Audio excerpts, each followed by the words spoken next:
antemão eu quero agradecer o carinho dessa igreja, do pastor, da sua família, do ministério, em ter nos recebido aqui tão bem. Mas a gente que depende da empresa, vive da empresa, eu sei que vai chegar a hora e o tempo em que a gente vai esquecer tudo isso e fazer só a obra de Deus. Mas enquanto esse tempo não chegou, nós estamos indo a Santo Antônio de Jesus.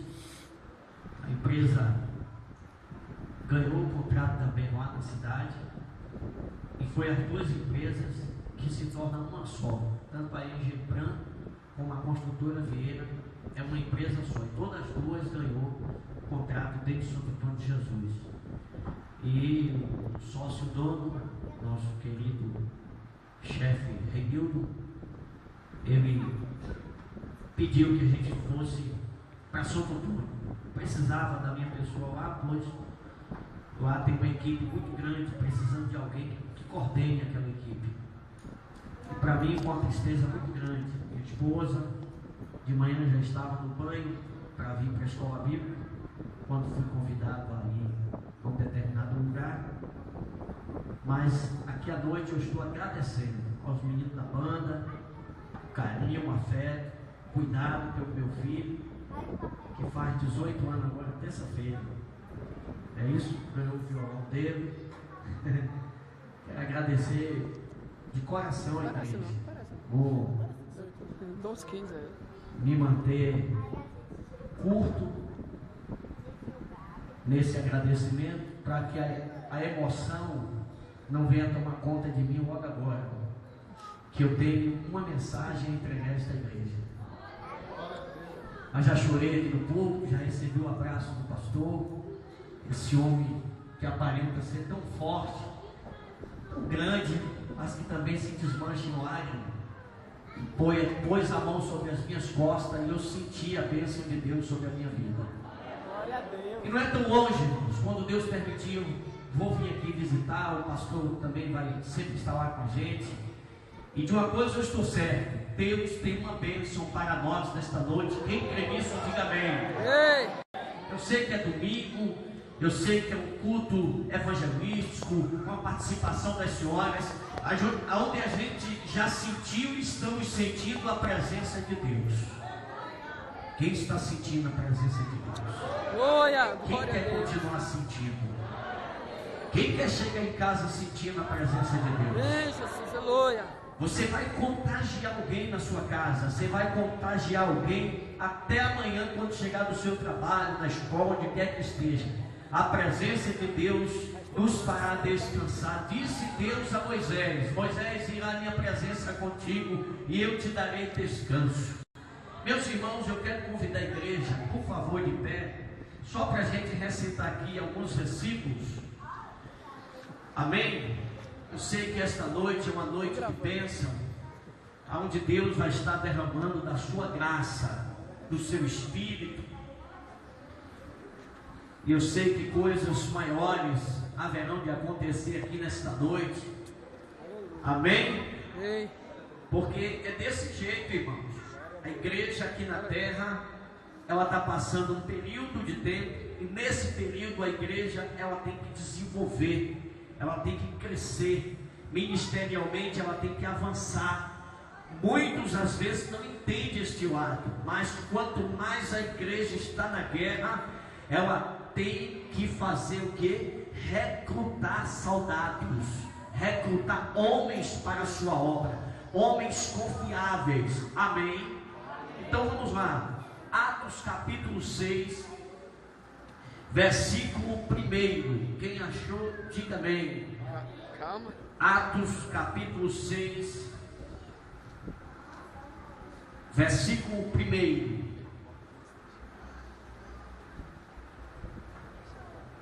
Eu não vou ser delongo, quero ser prolixo nessa palavra, e tenho a certeza de que Deus, em poucos minutos, vai trazer aquilo que o meu e o seu coração necessita nesta noite.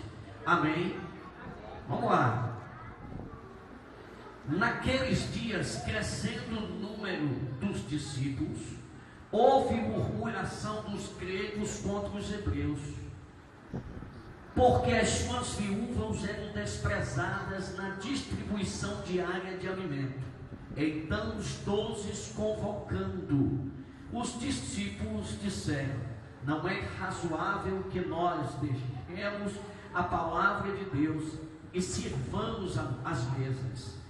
Escolhei, irmãos, dentre vós 7 homens de boa reputação, cheios do Espírito Santo e de sabedoria, aos quais constituamos sobre este importante negócio, mas nós perseveremos na oração e no ministério da palavra. Pode sentar, irmãos.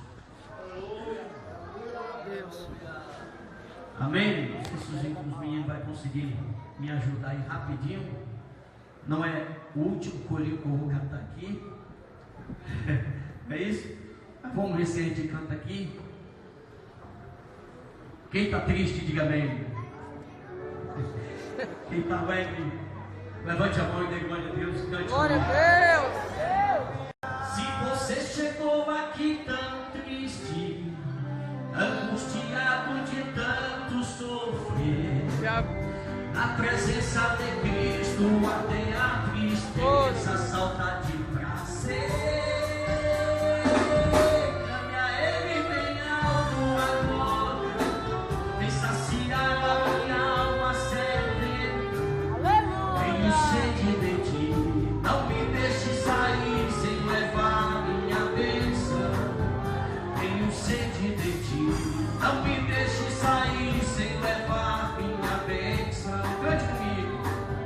Se você chegou aqui tão triste, angustiado de tanto sofrer, na presença de Cristo até a tristeza, saudade e prazer. A Ele bem alto agora, e saciar a minha alma sedenta. Tenho sede de Ti, não me deixe sair sem levar minha bênção. Tenho sede de Ti, não me deixe sair sem levar minha bênção. Amém? Quem tem sede de Deus, pede a sua bênção. Amém, irmãos?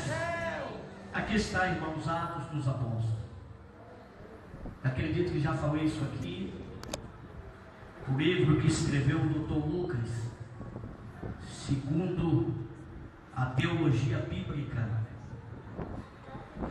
é o único livro da Bíblia que não encerra no capítulo 28. É o único livro da Bíblia que a igreja do século 21, do ano de 2010, aqui nessa cidade, Cachoeira, continuará escrevendo o capítulo 29. E até que Jesus volte, nós não sabemos em que versículo vamos parar.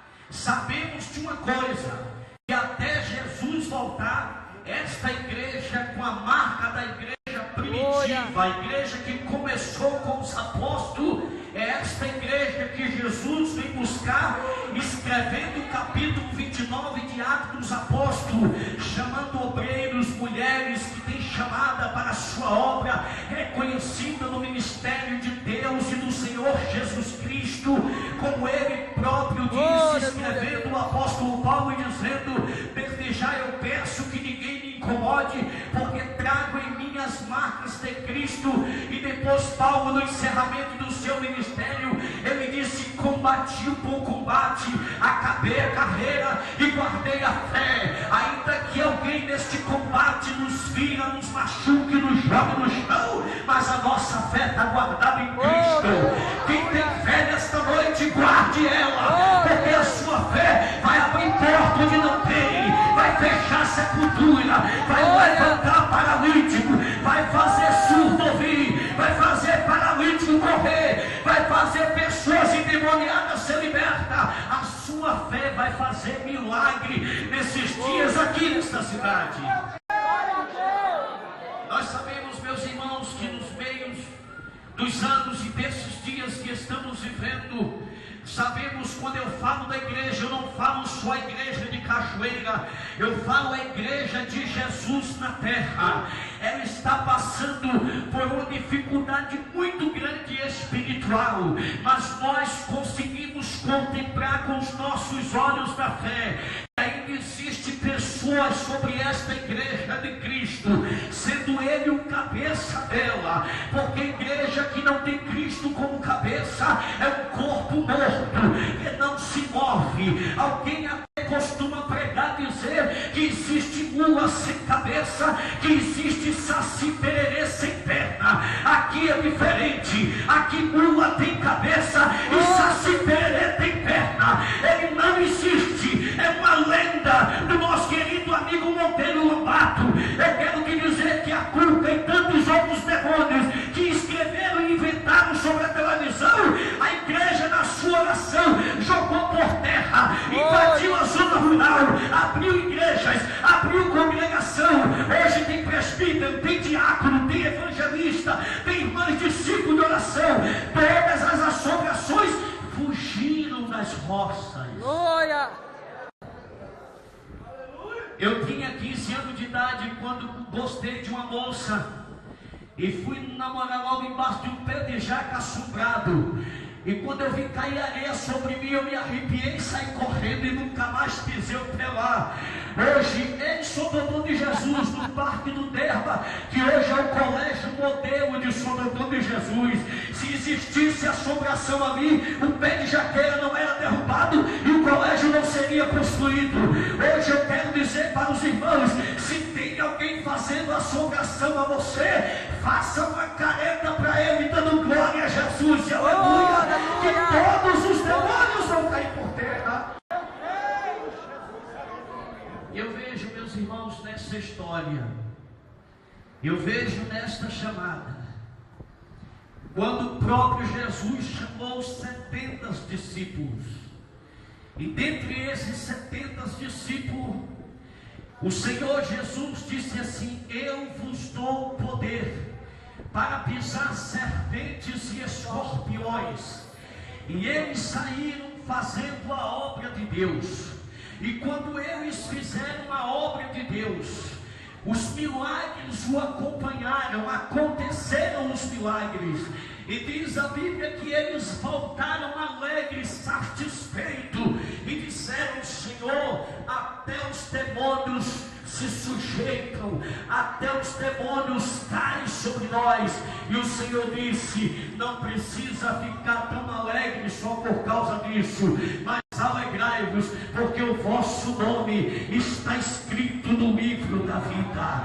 Jesus não chama só para ser pastor, Jesus não chama só para ser diácono, Jesus não chama só para ser presbítero, não chama só para ser porteiro. Jesus chama para ter um ministério de oração, para sustentar a sua obra. Jesus chama para ter um ministério da reconciliação, do aconselhamento, da amizade, do companheirismo. Cada um que está aqui nesta noite tem uma chamada de Deus na vida. Ninguém pode se sentir inútil. Eu não tenho utilidade nesta igreja, eu nunca prestei para nada, o pastor nunca me chamou para nada. Toma vergonha na cara. Jesus te chamou só pelo fato de estar aqui dentro. Eu sou feliz com Jesus. E eu vejo quando Deus entrou na casa de Eli. E quando Deus entrou na casa de Eli, a Bíblia diz que as vistas de Eli estavam cansadas. Eli já não enxergava mais como deveria enxergar. Deus precisava levantar alguém como profeta. E Samuel, com 8 anos de idade, dormindo na casa de Eli, diz a Bíblia que o Senhor chamou a Samuel dizendo: Samuel. E ele não entendia ainda a voz de Deus. E ele foi até ele e disse: o Senhor me chamou, meu Senhor. E ele disse: não, Samuel, vai se deitar. E depois a voz costumou a chamar: Samuel. E Samuel foi até ele e disse: o Senhor está me chamando. E ele disse: não, Samuel, vai se deitar. O homem de Deus pode estar na sua idade, pode estar acidentado, pode estar, quem sabe, até com um machucamento sobre os seus pés, muitos até com problemas de vista, muitos diabéticos. Eu conheço pastores amigos que fazem hemodiálise e eles estão diabéticos, não conseguem mais enxergar, mas ainda sabe o que se passa na casa do rei. E Eli mesmo cego, mas entendeu que Deus queria falar com Samuel. E disse: Samuel, vai se deitar. Quando você ouvir esta voz de novo, se levante e diga: fala, Senhor, que o teu servo ouve. E quando Deus falou: Samuel, ele disse: fala, Senhor, que o teu servo ouve. E Deus lhe entregou uma mensagem. Eu quero dizer diferente nesta noite: abra os seus tímpanos, abra os teus ouvidos. Não há necessidade de limpeza nesta noite.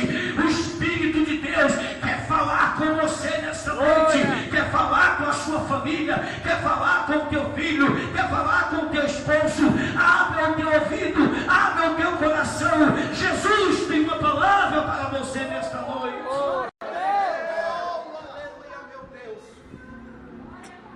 Eu vejo o cuidado e o carinho de Deus com Moisés,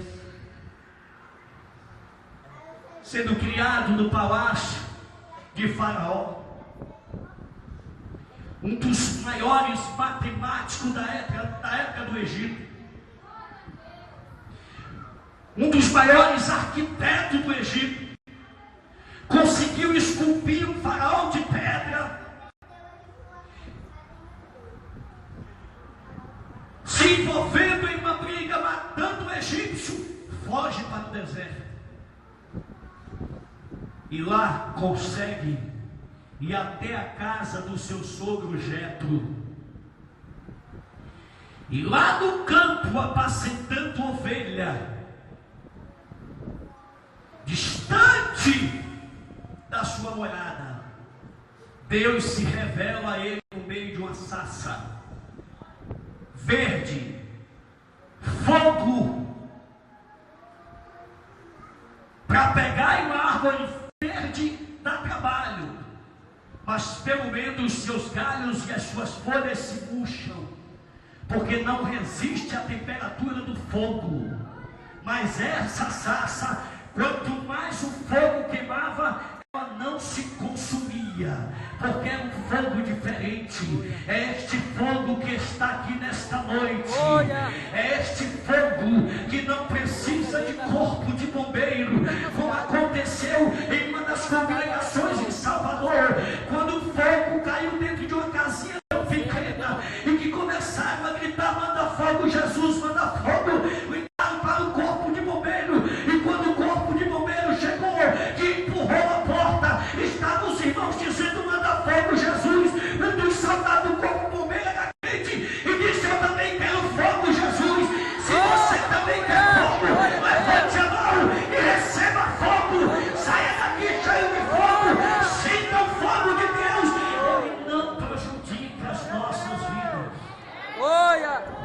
Ele só nos aquece. Oh, Deus. E eu vejo agora a preocupação dos apóstolos. Foram 12 homens sábios, homens inteligentes. Estava havendo uma murmuração entre os gregos e os hebreus. E eles diziam: como é que pode? A obra está crescendo, o evangelho está crescendo, muito bem, mas as viúvas estão sendo desprezadas, os órfãos não estão tendo alimento, a má distribuição dos alimentos aqui está demais. E diz a Bíblia que os apóstolos, ouvindo isso, porque o pastor e o ministério da igreja se preocupa muito com a igreja. Todo pastor e todo obreiro que tem compromisso com Deus, se você quer saber melhor, dorme pouco. Muitas das vezes chegamos na casa de um pastor, de um obreiro que vive da obra, à tardezinha encontramos ele descansando, aí a gente até diz, já gosta de dormir. Mas tu não sabe a madrugada que ele passou orando por você. Glória a Deus. Você não sabe as lágrimas quentes que ele estava derramando nessas noites frias de madrugada. E não é só frio, é quando o lugar tem muriçoca, aquilo me morde, o frio me pega, é uma dor, é uma luta, é uma dificuldade. Mas quem quer buscar Jesus e tem vontade, não sente nem muriçoca morder, mas durante o dia tem direito de descansar. Verdade. E esses homens aqui se preocuparam. Rapaz, o que é que vamos fazer? Então eles fizeram um conselho e disse: vamos separar 7 homens de boa reputação, cheio de fé, cheio do Espírito, cheio de poder.